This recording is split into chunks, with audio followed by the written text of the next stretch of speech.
देवा ईशान को मारने आगे बढ़ा ही था कि ईशान ने अपना पैर उठाया और एक जोरदार किक देवा के पेट में जड़ दी। किक इतनी जोरदार थी कि देवा दूर जाकर गिरा और अपने पेट को पकड़कर चिल्लाने लगा। यह देखकर प्रीतम का चेहरा भी लाल हो गया था। रुक, तुझे अभी मैं बताता हूं।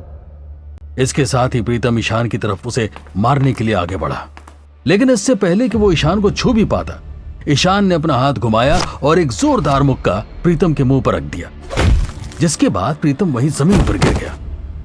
उसने देखा कि उसके मुंह से खून निकल रहा था, लेकिन ईशान तब भी नहीं रुकने वाला था। उसने प्रीतम का कॉलर पकड़ा और उसे मारने ही वाला था कि तभी विजेंदर आगे आए। ईशान, बस करो, अस्पताल में मारपीट मत करो। अपने पापा की बात सुनकर ईशान ने प्रीतम की कॉलर छोड़ दी। ये तो सिर्फ एक छोटी सी वार्निंग थी। आगे से कभी मेरे और मेरी फैमिली के रास्ते में मत आना, वरना तुम्हें बहुत पछताना पड़ेगा। अब निकल जाओ यहां से।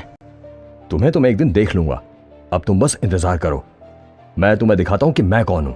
इसके बाद प्रीतम और देवा वहां से गुस्से से निकल गए। दूसरी तरफ किसी को भी अभी हुई लड़ाई पर यकीन नहीं हो रहा था। किसी ने भी पहले ईशान का ये रूप नहीं देखा था। ये आपने क्या किया मिस्टर ईशान? ये प्रीतम मिस्टर कुलकर्णी का आदमी है। इसको नाराज करने का मतलब है मिस्टर कुलकर्णी को नाराज कर देना। तुमने कुलकर्णी डायमंड के आदमी पर हाथ उठाया है, वो तुमसे इसका बदला जरूर लेंगे।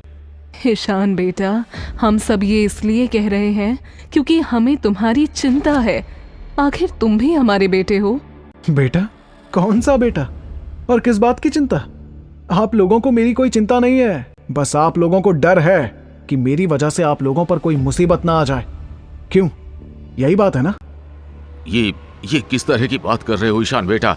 हमें सच में तुम्हारी चिंता है। आखिर हम सब एक ही परिवार से तो हैं। परिवार? आप लोगों ने मुझे कभी अपने परिवार का हिस्सा माना ही नहीं, और तो और बाहर के लोगों को तो ये लगता है कि हम लोग दुश्मन हैं।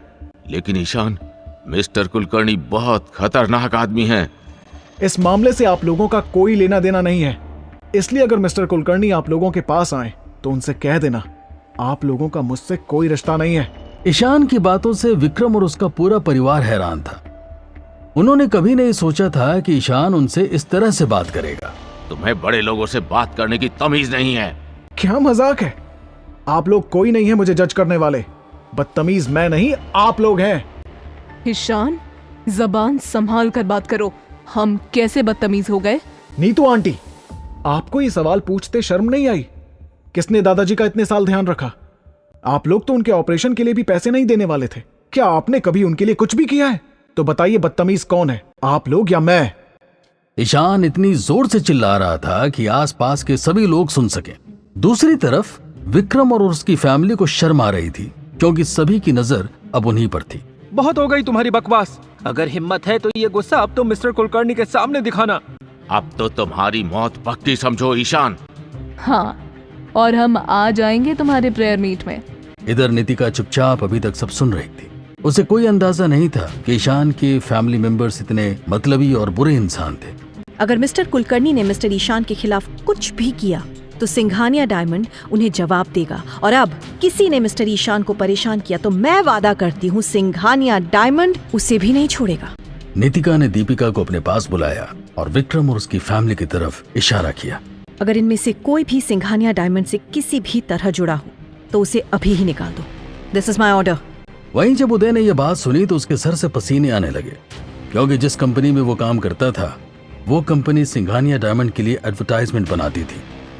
अब अगर इस बारे में उसके बॉस को पता चला तो वो उसे नौकरी से निकाल देगा। मुझे माफ कर दीजिए, मुझसे ही गलती हुई है। मिस नितिका, प्लीज हमें माफ कर दीजिए। मैं वादा करता हूँ ऐसा फिर कभी नहीं होगा। मैं इसमें अब कुछ नहीं कर सकती। अगर कोई कुछ कर सकते हैं तो वो मिस्टर ईशान है। आप उनसे जाकर माफी मांगिए। नितिका ने इतना कहा और दूसरी तरफ मुंह फेर कर खड़ी हो गई। ईशान ने जब ये देखा तो उसे बहुत अच्छा लगा, लेकिन उसे पता था कि नितिका ये सब सिर्फ ईशान को सिंघानिया डायमंड में रखने के लिए कर रही थी। लेकिन तभी उदय जल्दी से ईशान के पास गया और उसने उसके पैर पकड़ लिए। ईशान, प्लीज हमें माफ कर दो, हमसे गलती हो गई। हमारे साथ ऐसा मत करो, आखिरकार हम सब एक परिवार है। मेरे माफ करने के बाद भी तुम आगे भी मुझसे इसी तरह बात करोगे? मैं तुमसे वादा करता हूँ ईशान, ऐसा फिर कभी नहीं होगा। हाँ ईशान, हमें तुमसे इस तरह बात नहीं करनी चाहिए थी। सिर्फ एक शर्त पर मैं आप लोगों को माफ कर सकता हूं। अब से हफ्ते में 2 बार आप लोगों को दादाजी से मिलने आना पड़ेगा। उनसे खुशी से बात करनी होगी। आप लोगों को अपने साथ कुछ भी लाने की जरूरत नहीं है, बस उनके साथ वक्त बिताना होगा। अगर आप लोगों को मंजूर है तो मैं आप लोगों को माफ करता हूं। हमें शर्त मंजूर है, जैसा तुम चाहोगे वैसा ही होगा। तो ठीक है, लेकिन आगे से ऐसा कुछ भी नहीं होना चाहिए, समझे? हालांकि अभी तक सब कुछ ठीक हो चुका था, लेकिन ईशान के दिमाग में अभी भी प्रीतम की कही हुई बातें घूम रही थीं।